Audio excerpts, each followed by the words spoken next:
Hey what's up everyone, welcome to another game play video. तो आज की इस वीडियो में हम दोबारा से खेलने जा रहे हैं Minecraft and welcome to Minecraft survival episode number 7।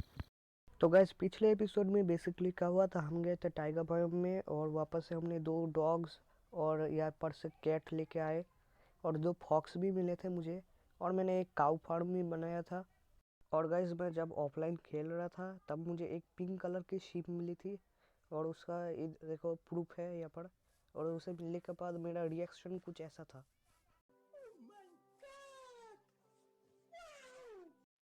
तो आप जो लोग सोच रहे होगे कि पिंक कलर के शीप में इतना क्या खास बात होता है, तो मैं बताए तो जो पिंक कलर का शीप होता है माइनक्राफ्ट का मोस्ट रेयर शीप होता है। तो आज हम इस आउटफिट को पहन के नहीं खेलेंगे, आज हम एक नए आउटफिट पहन के खेलेंगे जो आप सामने स्क्रीन में देख सकते हो। तो आज हमारा साथ स्टीव है और इस नए आउटफिट के साथ नए एपिसोड को स्टार्ट करते हैं।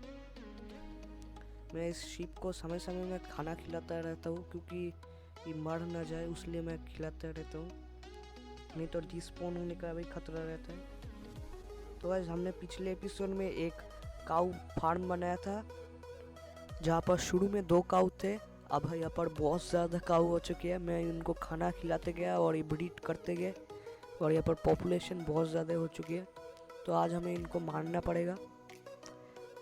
तो गाइस, इन सारे काउस को आज मारना पड़ेगा। इनको देखने में बहुत ज़्यादा दुख लग रहा है पर मारना पड़ेगा इन सबको, क्योंकि हमें इनसे लेदर चाहिए, लेदर और मीट। क्योंकि आज की इस एपिसोड में हमें एक एन्चेंटमेंट टेबल बनाएंगे और कुछ चीज़ें एन्चेंट करेंगे। तो यहाँ पर मैं बहुत सारे फेंसेस लगा देता हूँ क्योंकि जब मैं गेट खोलूँगा काऊ वगैरह बाहर ना निकल जाए। तो गाइज, मैं फार्म के अंदर आ चुका हूँ। अब मुझे काऊ वगैरह को मारना पड़ेगा क्योंकि मुझे मेनली लेदर चाहिए, जो खाल होती है वो चाहिए।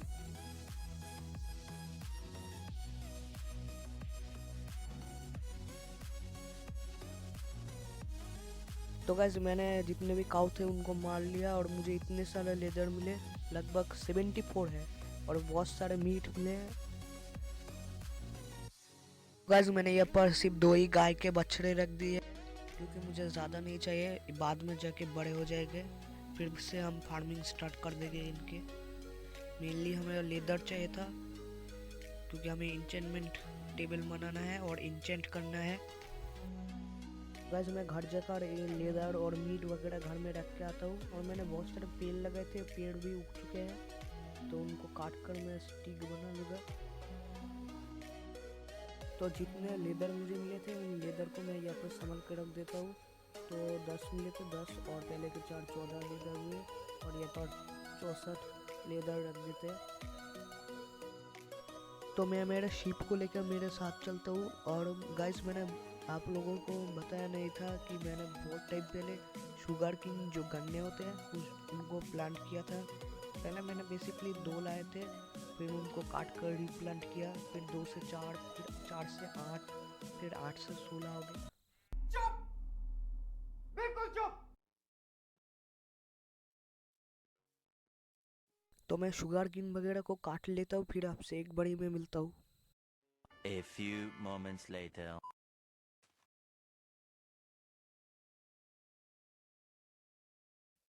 मैंने सारे के सारे शुगर किन को काट कर लिए हैं और मुझे इतने सारे शुगर किन मिले हैं जो आप सामने स्क्रीन में देख सकते हो। तो मैं मेरे शीप को लेके एक बार मैं घर चलता हूँ। तो गाइस, मैं घर आ चुका हूँ और घर आने के बाद मैंने विलेजर वगैरह से ट्रेड कर लेता हूँ। तो ये देखते स्टिक के बदले मिल देते हैं कि नहीं, ये मुझे दे रहा है। इनसे मैं जितना हो जाए वो एमरल्ड ले लूँ। तो 6 एमरल्ड मिले हैं मुझे, तो इसे मैं संभाल के रख देता हूँ।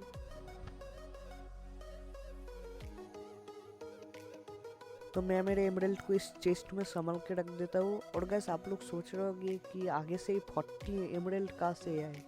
तो मैं वीडियो स्टार्ट करने से पहले ही यहाँ पर ऑफलाइन ग्राइंडिंग कर रहा था, तब मैंने विलेजर से स्टिक के बदले एमरल्ड लिए, जो सामने प्रूफ है, आप देख सकते हो। तो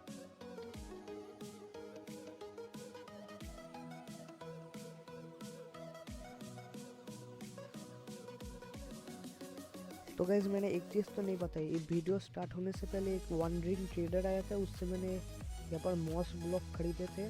और मॉस ब्लॉक मैं दिखा देता हूँ मॉस ब्लॉक का क्या यूज़ है। तो आप लोगों को मॉस के बारे में तो पता ही होगा, मॉस लाइकन वगैरह अपने स्कूल में बुक वगैरह में पढ़े थे। वैसे ये मॉस माइनक्राफ्ट में भी है। उसको यहाँ पर ज़मीन में गाड़ना पड़ता है, ज़मीन या स्टोन में गाड़ सकते हैं हम, जिसमें मन चाहे। फिर हमें बोन मिल लेना पड़ता है। बोन मिल क्या होता है मैं बता देता हूँ। जैसे रियल लाइफ में पेड़ पौधे को उगाने के लिए फर्टिलाइज़र होते हैं, वैसे माइनक्राफ्ट में बोन मिल भी एक तरह का फर्टिलाइज़र ही है। तो बोन मिल कैसे मिलता है मैं बता देता हूँ। तो बोन मिल के लिए हमें पहले कंपोस्टर बनाना पड़ता है, जो इस तरीके से इस रेसिपी में बनता है। फिर हमें कंपोस्टर लेना पड़ता है, और जो नेचुरल आइटम होता है उन सबको इसमें फिलअप करना पड़ता है। तो उसे फिलअप करने के बाद वो आगे जाके सड़ जाता है, और उससे हमें बोन मिल या जिसे बोलते हैं फर्टिलाइज़र वो मिलता है। नेचुरल आइटम जैसे ये पास सीड हो गया, ये मेरे पास बेड़ी है, बेड़ी को डालने से ऐसे फर्टिलाइज़र मिलते हैं। तो ये बोन मिल या फर्टिलाइज़र को मॉस ब्लॉक के ऊपर छिड़कना पड़ता है, तो मॉस ब्लॉक चारों ओर फैल जाता है। तो इससे मुझे एक प्लांट मिला, जिस प्लांट को कहते हैं अजेलिया प्लांट। जब मैंने इसके ऊपर बोन मिल डाला तो आप देख सकते हो प्लांट जो है बड़ा होकर ट्री में बदल गया। और इस प्लांट की खास बात क्या है, इस ट्री से हमें दो तरह की लीफ मिलती है। एक तो है फ्लावर अजेलिया लीफ, और दूसरा है अजेलिया लीव्स। तो बाकी सब ट्री में हमें एक ही तरह की लीफ मिलती है, और इस ट्री से हमें दो तरह की लीफ मिलती है। और बाकी इस ट्री का जो वुड है ये ओक लॉग है, मैं दिखा देता हूँ। ये वाला ओक लॉग है, इसे मत समझना ये ओक ट्री है, ये एजेलिया ट्री है। सिर्फ लॉग ही ओक मिलते हैं हमें। बाकी आप इस लीफ को आप काट कर फिर डेकोरेशन के लिए सजा के रख सकते हो।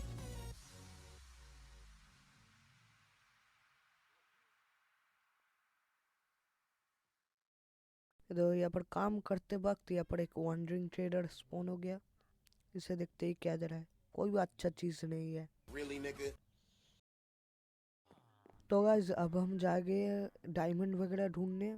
मैंने पिछले बार उस साइड में माइनिंग करने गए थे, वहाँ पर तो मैंने डायमंड तो मिल चुका था। अब चलो इस साइड हम जाते, उस साइड, क्योंकि हमें डायमंड नहीं मिलेगा, हमने ऑलरेडी डायमंड फाइंड कर लिया था। मिल भी सकता है पर बहुत ज़्यादा देर लग जाएगी। और मैं मेरे शिप को भी साथ में लेके चलता हूँ, क्योंकि इसका डिस्पॉन होने का डर है मुझे।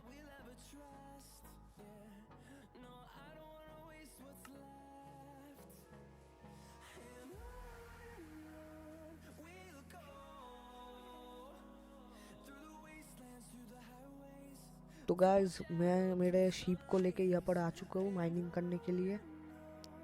अब गाइस हम माइनिंग करने जाएंगे तो उसके लिए हमें नीचे डीप डाउन करना पड़ेगा। तो नीचे की तरफ जाते हैं।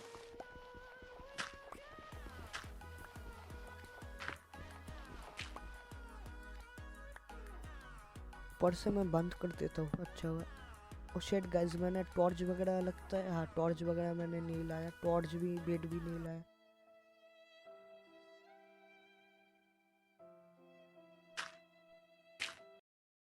तो गाइस मैं टॉर्च और बेड ला चुका हूँ। रुको गाइस वेट।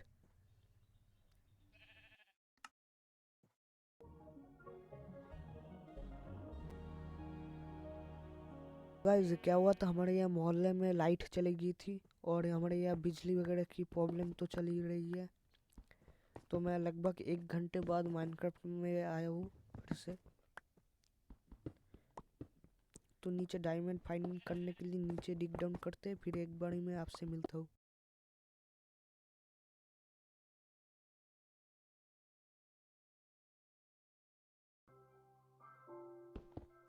तो गाइस मैं माइनिंग करते करते वाई लेवल 13 में केव में आके गिर चुका हूँ, और यहाँ पर आसपास लावा है, लावा के साइड में भी कभी कभार डायमंड मिल जाता है। और केव में माइनिंग करने का फ़ायदा ये होता है कि केव बहुत ज़्यादा खुली जगह है, दूर से ही डायमंड वगैरह दिख जाते हैं। जहाँ पर यहाँ पर रेडस्टोन है साइड में, वो वहाँ पर गैस डायमंड है, लावा के साइड में डायमंड।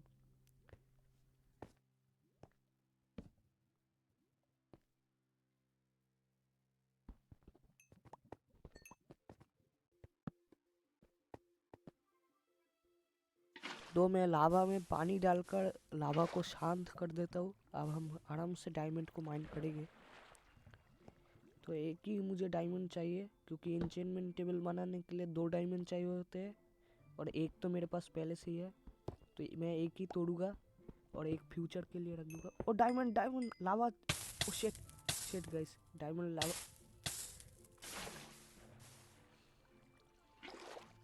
उनको देखते, हाँ डायमंड मेरा बच गया गाइस, मेरा डायमंड बच गया। मेरा आर्मर ने भी मुझे बचा दिया लावा से गिरने के बाद। मेरे आर्मर की भी बहुत ज़्यादा हेल्थ लो हो चुकी है, पर आयरन के आर्मर ने मेरा साथ दिया और मुझे बचा लिया बस। डायमंड मिल चुका है, अब सीधा घर जाऊंगा मैं।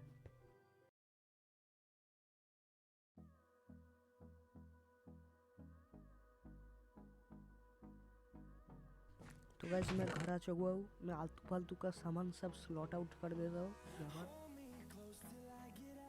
तो गाइस मैंने सारा सामान स्लॉट आउट कर दिया है, इन्वेंट्री खाली कर दिया है। और यहाँ पर मैं डायमंड ले लेता हूँ। एक बुक चाहिए, और बहुत टाइम पहले मैंने पानी लावा के ऊपर डाला था और ऑब्सीडियन मिला था मुझे, तो ऑब्सीडियन भी चाहिए, तो ऑब्सीडियन ले लेता हूँ।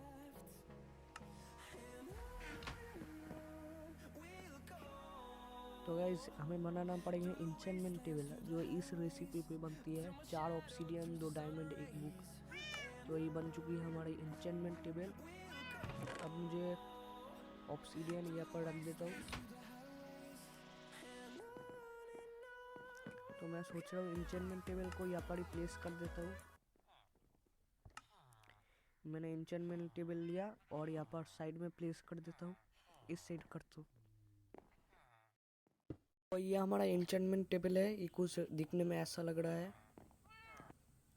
और गाइस मैं लेदर ले लेता हूँ। लेदर और पेपर की मदद से बुक बनाऊंगा, क्योंकि हमें बुक शेल्फ की ज़रूरत है, जिससे हम एन्चेंटमेंट टेबल को एक्टिवेट और लेवल अप कर सकते हैं। तो एन्चेंटमेंट टेबल को एक्टिवेट और लेवल अप करने के लिए एन्चेंटमेंट टेबल के चारों ओर एक ब्लॉक का गैप छोड़ के ऐसे 16 बुक शेल्फ को प्लेस करना पड़ता है, जो आप सामने देख पा रहे हो। तो गाइस मेरे पास वुड नहीं है। तो गाइस मैं जंगल गया था बहुत सारे वुड वगैरह इकट्ठे करने। मैं जंगल पूरा साफ करके आया और मुझे इतने सारे वुड मिले। इन वुड का मुझे प्लैंक बनाना पड़ेगा। तो गाइस ऐसे 6 वुडन प्लैंक और 3 बुक से एक बुक शेल्फ बनता है। हमें 16 चाहिए, तो हम 16 बुक शेल्फ बनाएंगे।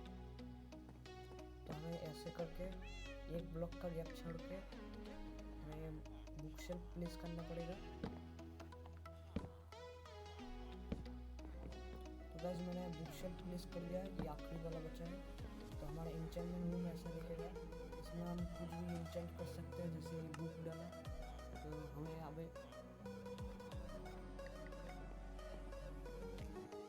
तो यहाँ पर देखते हैं क्या मिलता है एन्चेंटमेंट। तो यहाँ पर एफिशिएंसी 4 गाइस, एफिशिएंसी 4 अच्छा एन्चेंटमेंट है। एफिशिएंसी 5 तक होता है पर 4 है।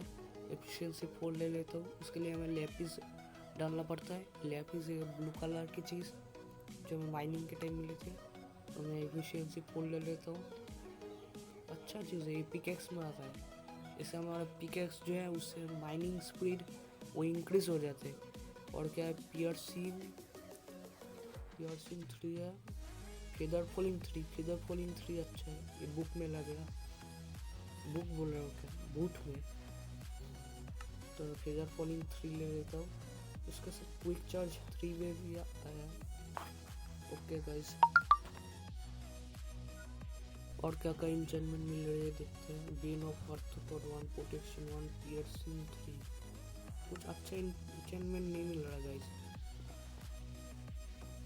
तो गाइस एन्चेंटमेंट टेबल हमें अच्छा एन्चेंटमेंट नहीं दे रहा था, तो हम क्या करते हैं, ये शुगर किन से पेपर बना लेते हैं और पेपर विलेजर को ट्रेड करते हैं। और लाइब्रेरियन हमें तो अच्छा एन्चेंटमेंट बुक दे ही देगा, तो हम पेपर बना लेते हैं जितना हो पाए।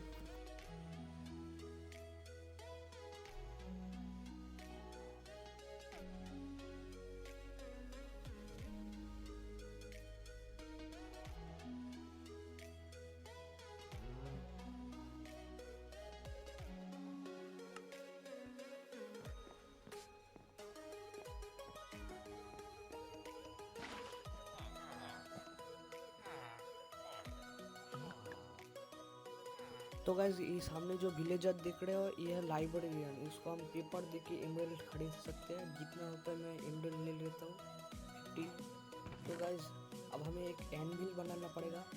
एनविल की ज़रूरत है क्योंकि एनविल जो है उससे की मदद से हम बुक को और टूल को एक साथ कंबाइन कर सकते हैं। तो एनविल बनाने के लिए हमें आयरन का ब्लॉक बनाना पड़ेगा। इस तरीके से एक आयरन का ब्लॉक बनता है। ये आयरन था और ये आयरन का ब्लॉक। तो हमें आयरन और आयरन का ब्लॉक लेकर ऐसे इस तरीके से एनविल बनाना पड़ता है। ये बहुत ज़्यादा कॉस्टली भी है पर आयरन कॉमन चीज़ है इसलिए बनाना आसान चीज़ है। तो अब हमें क्या करना पड़ेगा, इस एनविल को एक साइड रख देते हैं। तो गाइज अब हम क्या करेंगे, डायमंड के पिकेक्स को एफिशिएंसी 4 के साथ इंचेंट करेंगे। तो एक काम करते हैं, ये डायमंड का पिकेक्स लेते हैं और एफिशिएंसी 4 डाल देते हैं। तो हमारे डायमंड का पिकेक्स जो है उससे हम जो भी ब्लॉक तोड़ेंगे वो बहुत ज़्यादा स्पीड में तोड़ पाएंगे। तो गाइस मैंने आयरन के बूट को इंचेंट नहीं किया।